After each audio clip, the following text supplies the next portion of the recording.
बलरामपुर में एक बड़ी कार्रवाई को हम लोगों ने आगे बढ़ाया है। आपने देखा होगा, उसने रेट तय किए थे। यानी कैसे धर्मांतरण के कार्यक्रम को आगे बढ़ाना है,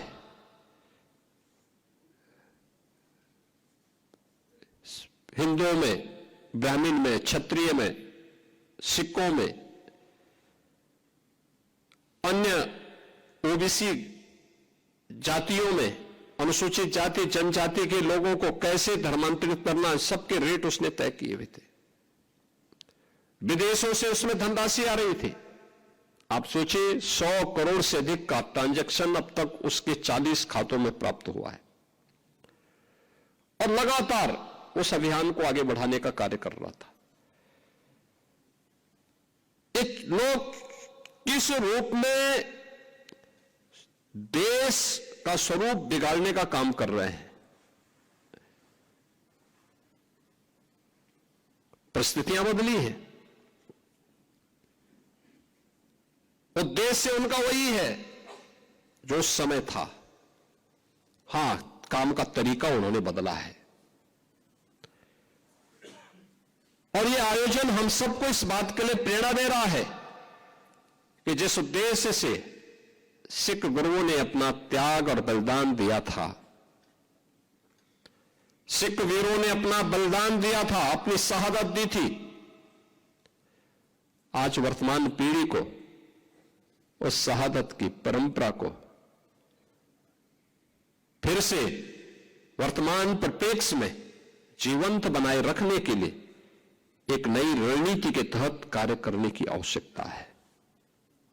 याद करना, हिंदू और सिखों के बीच में फूट डालने के प्रयास तो तमाम लोग करेंगे, लेकिन जो हमारे स्वयं के बीच में हम सबको तोड़ने की, कमजोर करने की साजिशें हो रही हैं, इससे कौन बचाएगा? और हमें इसके प्रति सतर्क होना पड़ेगा। हम सब आभारी हैं उत्तर प्रदेश के अपने सभी सिख नेतृत्व का, और मैं तो धन्यवाद दूंगा दिल्ली गुरुद्वारा प्रबंध कमेटी के अपने सभी पदाधिकारियों का भी।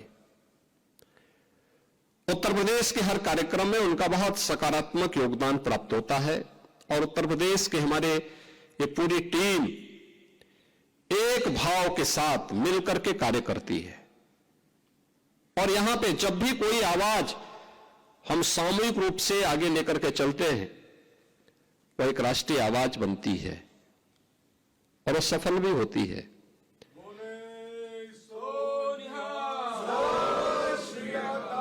मुझे याद है गुरु नानक देव जी महाराज की 550वें प्रकाश पर्व के अवसर पर यहां पर कीर्तन का कार्यक्रम आगे बढ़ा। इसके उपरांत तो अनेक ऐसे कार्यक्रम हुए। बाल दिवस का कार्यक्रम हम लोगों ने जब कोविड कालखंड में प्रारंभ किया तो वीर बाल दिवस का आयोजन 26-27 दिसंबर के अवसर पर करते हुए यहां पर आवाज उठी थी कि राष्ट्रीय स्तर पर हो। और हम आभारी हैं प्रधानमंत्री मोदी जी के, उन्होंने 26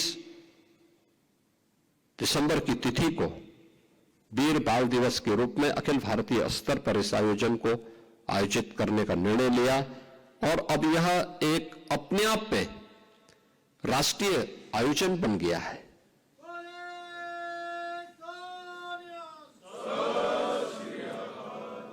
इतिहास को ऐसे ही जीवंत बनाया जाता है। उस सत्य को आने वाली वर्तमान पीढ़ी के सामने और आने वाली पीढ़ी के सामने इसी प्रकार के आयोजन के माध्यम से रखा जाता है और ये उसी परंपरा का हिस्सा है। आज के इस अवसर पर यह संदेश यात्रा एक शुरुआत है,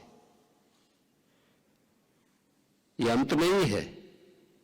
यह 350वें शहीदी दिवस कार्यक्रम की एक शुरुआत है और ये शुरुआत इस बात को बताती है कि 350वें शहीदी दिवस का कार्यक्रम उतना ही प्रभावी होना चाहिए, क्योंकि इससे संबंधित 2 मीटिंग मेरे साथ में हो चुकी है।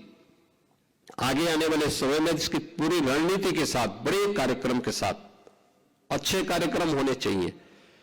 गुरु तेग बहादुर जी महाराज से जुड़े हुए जो भी स्थल उत्तर प्रदेश में, वहां पर कैसे कैसे कार्यक्रम होने हैं, इसकी पूरी रणनीति अभी से तैयार होकर के अगर हम आगे कार्य करेंगे तो यह कोटि कोटि नागरिकों के लिए, भारतीयों के लिए एक नई प्रेरणा का केंद्र होगा।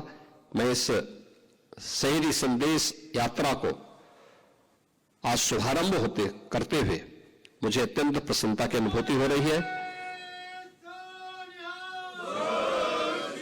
मैं अपनी शुभकामनाएं देता हूं और विश्वास करता हूं कि यह यात्रा गुरु तेग बहादुर जी महाराज, सिख गुरुओं की उस महानता को, जिन्होंने देश और धर्म के लिए अपने आप को जिस भाव के साथ आगे बढ़ाया था, उससे हम सब एक नई प्रेरणा प्राप्त करेंगे। इस पूरे कार्यक्रम के प्रति मेरी मंगलमय शुभकामनाएं हैं।